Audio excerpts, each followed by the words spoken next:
যশোরে কয়েক দিনের ব্যবধানে বেড়েছে দেশীয় আমদানি করা ফলের দাম। ব্যবসায়ীদের দাবি, সরবরাহ সংকটের কারণে আমদানি ফলের দাম বাড়ছে।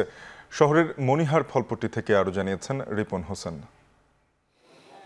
আমি রয়েছি যশোরের মনিহার ফলপট্টি এলাকায়। এখানে আমরা যে ফলের আড়তগুলো রয়েছে, আড়তগুলোতে প্রতি সপ্তাহের ব্যবধানে আসলে যে ফলগুলো রয়েছে তার দাম বেড়েছে। বিশেষ করে দেশি এবং বিদেশি যে ফলগুলো রয়েছে তার দাম বেড়েছে। আমরা দেখেছি যে প্রতি কেজি মালটা বিক্রি হচ্ছে ৩০০ টাকা, যেটি এক সপ্তাহে আগে ছিল ২৬০ টাকা। ৪০০ টাকার আঙ্গুর ফল বিক্রি হচ্ছে এখন ৫০০ টাকা, আর ৩৮০ টাকার বেদানা বিক্রি হচ্ছে ৫৩০ টাকা।